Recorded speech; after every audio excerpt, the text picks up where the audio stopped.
Hey everybody, I'm Zach. And I'm Jake. We are the Dirt Road Men. Here today for this week's talk video, we're going to teach you about some stuff, or tell you about some stuff, that you get in our whiskey box. Buy a whiskey box. Link below every video. Keep the comments away. Yeah, we are 90% sure that if you buy a whiskey box, commies will run away from you screaming at your epic display of capitalism. So keep the commies away. Buy a whiskey box. And I love it. yeah. You know, if you're not an ISIS member, you should probably get one. Anyway, so one thing Jake thought it would be cool to show you guys is how much whiskey does the average Glencairn hold, right? Now, these are 6-ounce glasses, so there you go, there's that. But you'd be surprised at what a pour really looks like. So we were going to go from a shot glass, this is 1.5 ounces, to there. So Jake was going to fill that up. Look for our Highland Park Viking Honor review. In a couple weeks. In a couple weeks. We have whiskey reviews stacked up because whiskey's expensive, so we tend to buy it like right when one of us gets paid, before our wives can complain about how much money we're spending. I swear that was a $30 bottle. Pretty sure. No, I know. Reminds me of that. There you go. There's a straight out, and that's your average pour. So what you see us drink on camera is usually a shot or less. And I don't know how fast you guys typically drink shots. I imagine if you're having that much, you're just throwing it back and shooting it. And we'll drag out a shot of whiskey over the length of a video and usually have something to toast with at the end. Yeah, and then we're like downing it. So, and at home, honestly, we'll drag out a shot's worth over the course of probably 20 to 30 minutes while we're talking about the whiskey and getting to know it. Yeah. I usually pour maybe a little bit less, but I guess, yeah. About a shot is what I'll normally have. A big advantage to these glasses, and we've mentioned this before, is they really help you with nosing. You get way more sense than you'll get out of a tumbler, and anybody that's bought our box can probably attest to that. But that was something that we thought we'd tell you about the Glencairn glass. It was developed in Scotland. It's now the official whiskey glass. It's like the industry standard. But you can get that kind of effect with almost anything that has a tulip shape. Some of these you'll find they're made to look more like rocks glasses, so they're shorter stemmed and they're fatter. But I like the, I haven't used one yet, but I like the way the Norland glasses look. It looks like one of these inside of a tumbler and it's all one glass, but it's all sealed. Yep, if it wasn't like $50 for two, we'd probably drink out of those. You can normally find these for 10 to 15 bucks a glass. A lot of times it's 10 bucks for a single, 15 for two if you go buy them online. Yeah. It cost us about 15 bucks a box to put those in there. It's a little shy of that because we bought in bulk. But and then another thing I really wanted to touch on, because it's super cool, and I've touched on it in a couple other videos, but I wanted to take time to like actually explain it to you, is this whiskey booklet. Because we've talked about how it like helps you work through the different flavors, but also like you get this step-by-step tasting guide to teach you how to taste. And so this booklet combined with the Glencairn has really, really helped us develop our palate and get cool flavors off of whiskey and stuff like that. Because there's stuff in here that I didn't even think to look for until we got it. Like looking for tobacco flavors in whiskey. Yeah, like who'd have that didn't occur to me at all, but you do get it in like some Islas or whatever, especially Isla. Cool. Damn Scottish people, not knowing how to spell stuff. And these are these come from the Whiskeysmiths. Yeah, down in Texas, I believe. Yeah. Okay. Yeah. It's a pretty cool guide that we thought you guys might like, and yeah, once you go through it, the goal is, for me at least, by the end of one booklet, you should be able to like take notes, and if you've had the whiskey before, be able to pick it out. The way he described it to me, and I really liked this, although I think you were describing different booklets, but I've started doing this, is think of it like star constellations, right? So like if you start noticing circles pop up in similar spots, you can start figuring out what you're answering. But what the ones you were talking about, I believe, are the ones that the Whiskey Vault guys give out at their marketing school. Yes. So they're probably a little different than these, but they also really like these, and these are relatively easier to come by. If you don't like, if you don't want to order a box and you just want one of these, just look up the Whiskeysmiths and go ahead and order one. If you buy in bulk, you get them cheaper, and I think bulk for them is like $5 or more. Yeah. So, the more you buy, the cheaper price you get, but you're probably not going to want more than $5 from the jump. But, for instance, I'll do my whiskey really quick, if I can find a pen. I am drinking Wild Turkey Long Branch. Jake is drinking Highland Park 12. Thanks, buddy. But I got a pen. Took down the Define Drunk sign. I'll put it down. No, that's cool, man. It was a pen. I didn't think a pen was going to knock something over. Well, now you know. The pen can do mighty things. It's not mightier than the sword, though. That's dumb. Yeah, I mean, you ever hit a... I stepped on that and it cracked. Think what I could do with a blade? Yeah. So, color. I'm colorblind, so I don't do much with the color. Let me help you? Sure. Uh, I'd go with gold or amber. Yeah. You guys Amber. can see it. Amber, maybe some mahogany. No, not mahogany. No, that'd be brown, pretty much. This is an 8-year-old whiskey. Watch for this review also in the future. I really like the week after Highland Park, I believe. I really like the cap on the cork. Oh yeah, It's just... it's a big, fat, nice wood piece, and I love that sound. We have Momo and Def Seth in studio. This is our talk video, so we're usually a little more laid back. Oh, you trying to get some? What you want?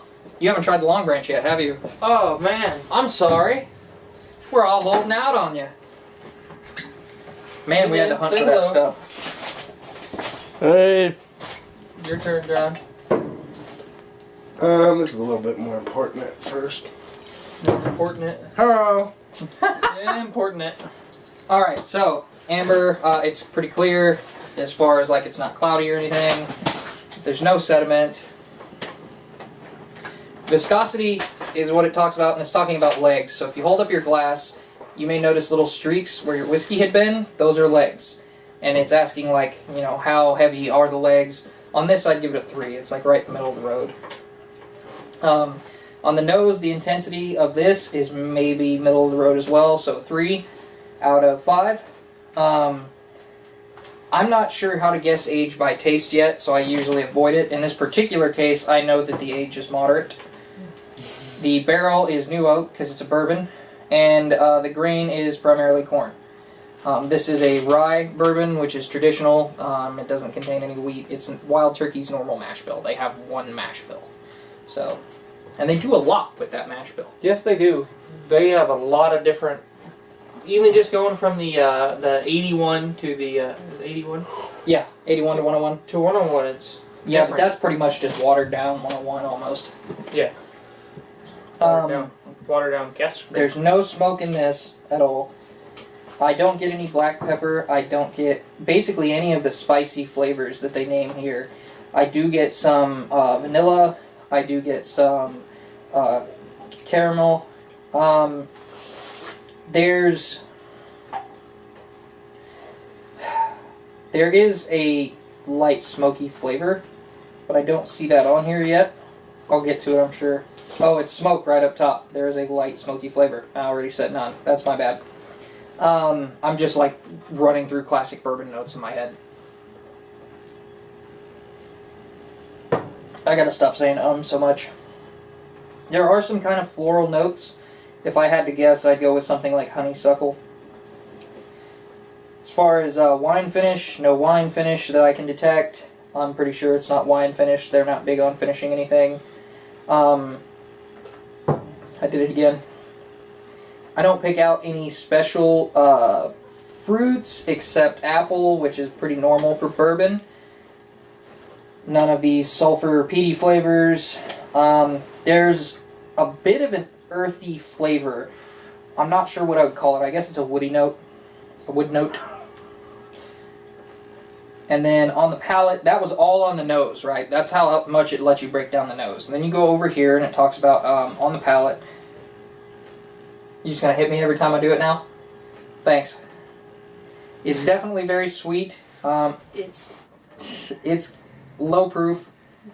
I'd give it a 2 because it's not all the way down to 40.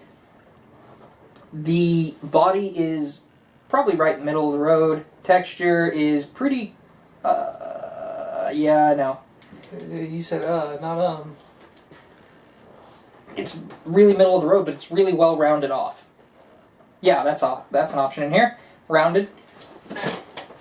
Does anything dominate? It dominate. The smokier flavor of the mesquite dominates to me, but it's because I'm so used to classic bourbon notes that it really, really stands out, and it's also sweeter than most.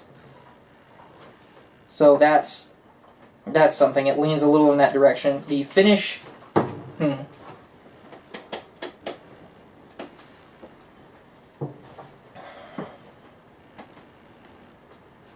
It's got a relatively long finish. I would call it about a 4 out of 5. Complexity is probably a 4, slightly above middle of the road.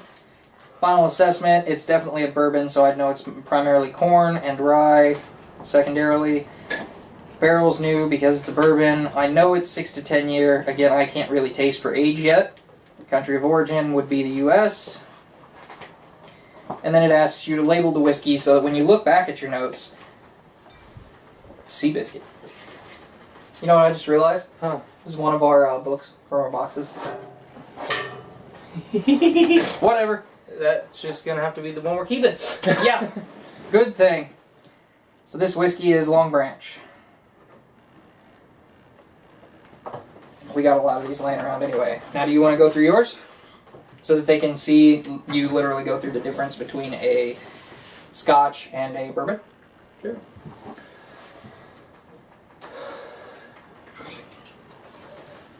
Let's see. Color. Say that's a, in the glass, it's like a pale straw. Maybe a gold. So a pale straw. And so that is a 8-year-old whiskey. Yes. And this is a 12. 12. And the colors, I guess over here they're not much different. This one definitely has a lighter color to it. And Which is... Sorry, go ahead. Region of the world.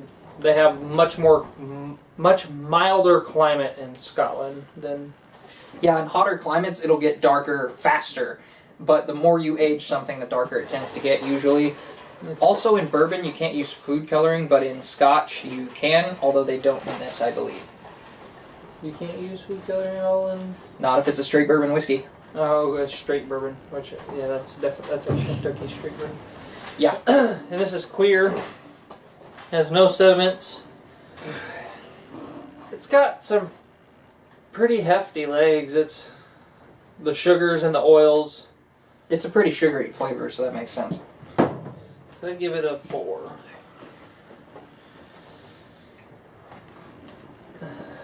Also a footnote, to interrupt, sorry. If your cigar's about to go out, one thing I've learned recently is instead of puffing on it really fast to try to keep it lit, blow through it a few times, and that'll actually get it hotter faster than you're going to be able to puff it in without inhaling. So, go ahead. For the intensity on the nose, I'd give the Highland... For me, I'd give the Highland Park a 2. It's not super heavy. It's definitely not first pour of Lefroy. Yeah. I'd call it middle of the road myself, but... Because you do get like a really strong... Well, I don't want to jump the gun. You do get one really strong scent on the nose. But it... I would say it'd be, you know... I know what you mean, though. It's not like you smell it and you're just like, whoa. Yeah. A lot of pear on the nose. But that's later down. But if you're wondering how we developed to the point that we started shooting videos, this book got us there, really. I'd say it's at moderate age. I know it's used oak. I'm not sure if there are people who can smell that it's used oak, but I know Scotch is used oak. Yeah, most usually Scotch they use bourbon barrels. most Scotch uses bourbon barrels, and they'll even lease new barrels. Like they'll have barrels, American oak barrels, and they'll have them made, and they will lease them to bourbon companies because they need new barrels, and Scotland needs used barrels, so killing two birds with one stone. Yep. If you're curious, before they used bourbon barrels, because Scotch has been around longer than bourbon, they just used to use wine casks. So Yeah. Go ahead. You know, imagine like figuring out which casks to use because they had to store them in something, and typically they just had wood. Like, Nah, I figured they stored them in brick. No, I've seen that. cement. I don't think they had cement. But I mean, like, I'm smart enough. I know what you're getting at. They don't, though. just like in the very beginning before there was bourbon. Like just dumping them in like random barrels. Mm-hmm. Can you imagine? They don't have to use used oak. I understand that. Just the random barrels instead of using the new, like making new barrels, just like storing them. Like you get a fish barrel. Don't put it in the fish barrel. Yeah, no kidding. God, I bet Man, you guys are just interrupting. Let me finish my thought. Your thought was taking too long. It doesn't mean you have to interrupt. Change the channel. No, what'll happen is I'll have to cut the video. Spice. I don't know that there's any spice on there. I wouldn't say there's anything spicy, per se. I don't know. I think that's mixing with the cigar, so... Sorry. No, I've got one right there. I've still got the cigar in my mouth. So. Still got some leather. Take that fellatio out of your mouth. This is vanilla on the sweet. Say vanilla, butterscotch, raisin, and pear. Oh, what we got? Do we have pear down here? Yeah, never mind, that's done. And taste is subjective, so you might get something different than what we get, for instance. Like, I didn't pick out the pear.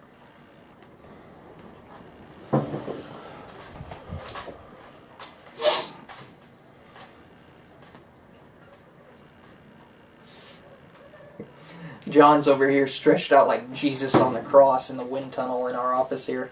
Floral. We should be shooting in our bar that we've been prepping soon. Honeysuckle. Just got painted, so No wine. we got to take down those flowery curtains if you saw our home bar video. You want to tell them these notes you're circling? Yeah. Honeysuckle. I got on the floral side of it.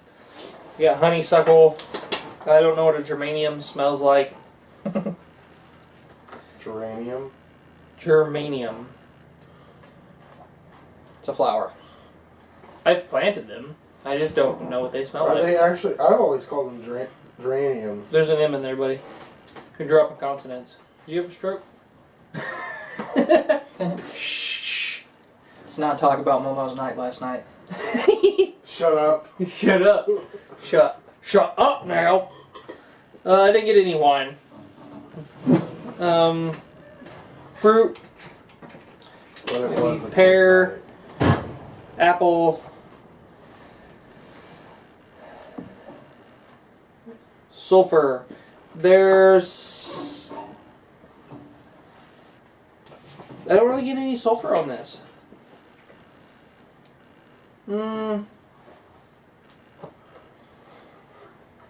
Maybe a little eraser.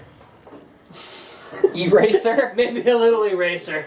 Like the Mr. Clean Magic eraser or the rubbery eraser? Like the pink... I don't know, I always think of the pink eraser. That's rubbery. Yeah, the rubbery one. But then there's rubber next to it. Maybe they're thinking of Mr. Clean.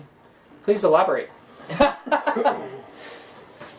Mr. Clean for... I don't know, maybe you should go munch on a Mr. Clean Magic eraser and let us know. If he does that, we'll get him to do it on camera. I don't get any of the iodine. Yeah, none of that on the nose that I was surprised to find in the taste. Because the first time I tried this was like the second Scotch I tried. The first time it definitely. I didn't get anything but smoke. Yeah. Smoked salmon. It's got smoke. I don't like salmon. I don't like fish. Maybe they do put it in fish barrels every once in a while. Ooh, hay. Some dried leaves, maybe. Some cigar smoke. Little herbal. I don't know that I've smelled. This is a good step into smoke for people that are getting into Scotch.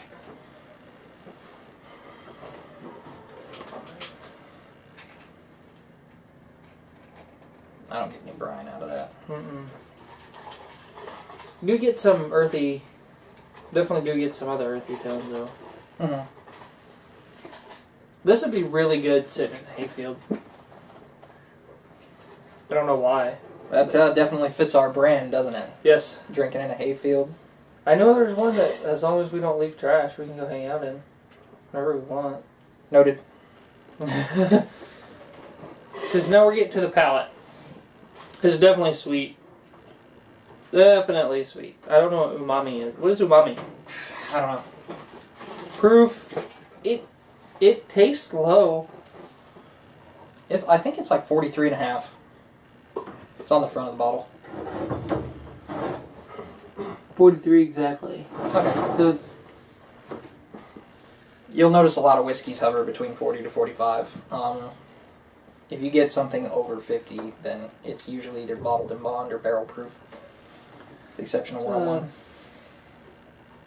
It's got a lighter body. I wouldn't say it's all the way light, but I'm going to give that a 2 on the body.